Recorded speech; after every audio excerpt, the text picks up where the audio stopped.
All right, now we're on to our third part on our thesis, which is going to be discussing our sources, or at least starting the research. So, let's go ahead and title this.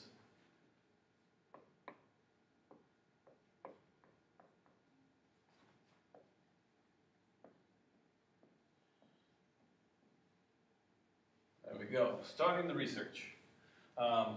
So, first thing we want to do is be sure that we understand the types of sources that your audience is going to expect you to know. And in most of your classes, you've probably already covered this, but just for keeping pace, we will cover these. So, number one.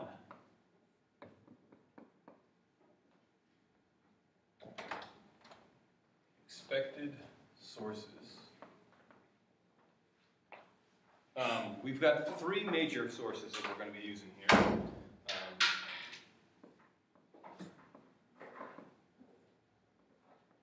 Our primary source, which this one is entirely dependent on exactly how you're going to be using the source. So if you're doing a subject in, say, early Christianity, and for my example, I will be using Justin Martyr as a primary source to understand how Christians thought of themselves in the earlier age of Christianity. But if I'm writing something on, how historians saw the Roman Empire during the Enlightenment age, I will probably write on use Edward Gibbon as a major figure, as him being the primary source. So it really depends on exactly how you do it, because for our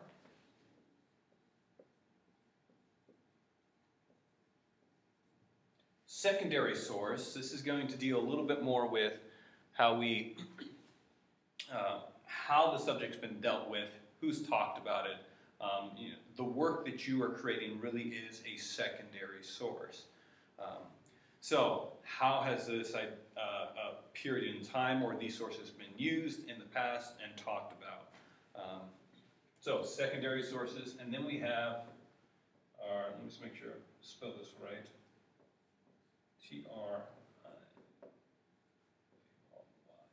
tertiary sources. These are majorly textbooks, encyclopedias, other kind of reference libraries that will give short articles or anything like that about secondaries and primary works. So this could be a very important thing to not overlook, or at least help start your research process. You might want to start in the tertiary area, look up encyclopedias, see what they're referring to, the bibliographies that they have, what cited sources, which might lead you to secondary sources, and those that might lead you to the primary sources. So that is one method in beginning our research. Let me go ahead and erase this.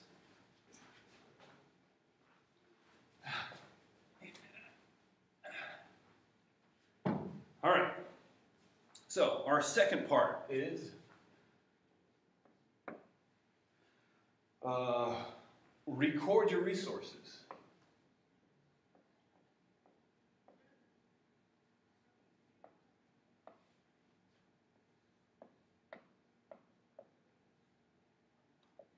Sources. All right. So with this, we want to note our bibliography. The more we start working on our bibliography here and now at the beginning, the easier it's going to be in the long run. Some of you may have already had the experience as I have, and that is working through a book or writing your paper and finding that, oh, I want to use this quote, which I had put in my paper, but I don't remember where it is. So make sure that you are starting to record your bibliography.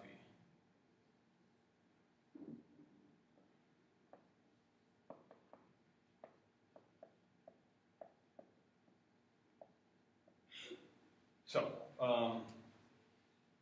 and at that, these are the major things we're going to note as we're recording these things. So as you're hopefully systematically working through your sources, whether primary, secondary, or tertiary, we want to note the title, which should be obvious. And also take note of the subtitle.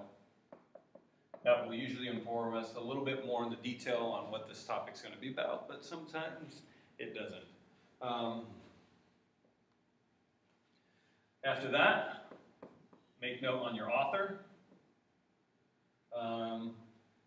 as well as the editor, and if necessary, your translator.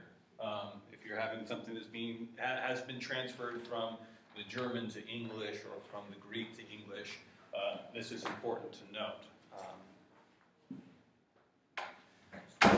The last thing that you might want to note, especially if you're finding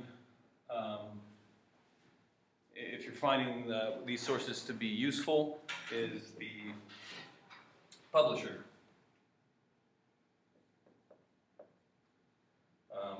Because you will need to cite this in your bibliography as well as the date it was published. So, these are the things you should have, probably a notepad, maybe post-its as you're working through your book and making mention of these things, citing things, so that if you're going to use them, it's better to have more to work from and say, hey, I don't need to use these, rather than to try and go fish through everything. So, as you get your first sources, start working through them and make notes, because you might want to cite them. So, it will cut down your workload in the process. Erase. All right, our last point, our third, is, I think right now. Search.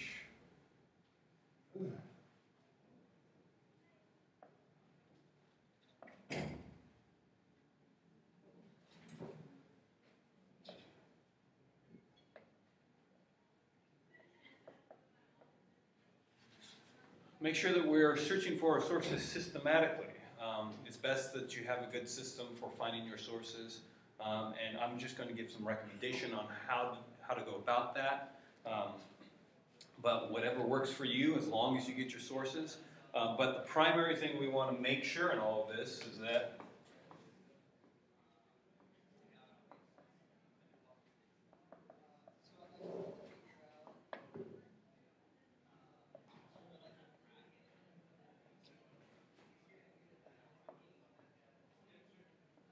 make sure we're not missing important sources.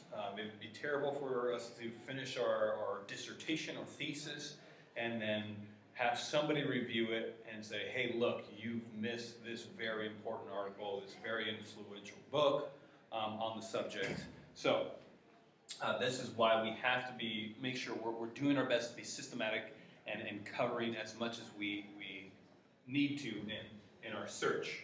So, first thing we want to do is probably, most likely,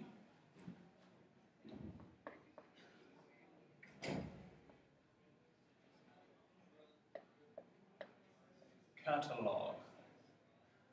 Search the library catalog. This is a great way to start. We have an older library here with books that have not really been updated recently. But being able to look through what books we have and even see what some of the other schools around here might have makes it a lot easier to start locating some of the sources. And then along with that, which I found personally to be helpful,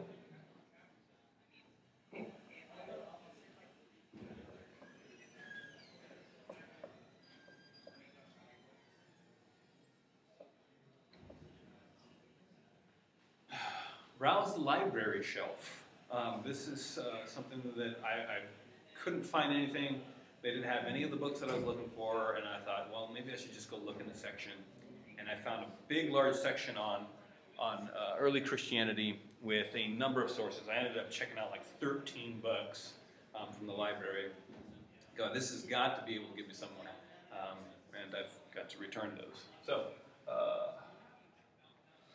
lastly, or not lastly, browse as well.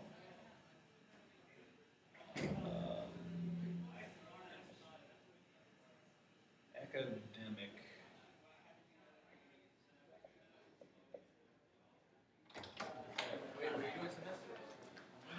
So, academic sources. Make sure that we look at the major things that have been written, articles, theses, other dissertations, and preferably textbooks that you may be covering in class.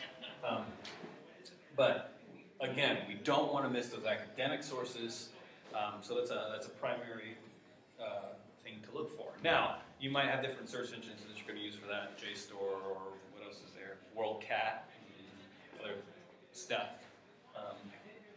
Lastly, all right, and as you've followed all these things, found your resources, looked through libraries, another thing that we should know at this time is that you should find somebody that can help mentor you in this process of locating your articles on your topic, or somebody, whether it's a professor or somebody that has written a book, feel free to email them. Try to contact them, try and touch base with somebody that knows the subject well, has already written in the field, and they might be able to help you, point you in a direction that you would not know to go otherwise. So, but follow.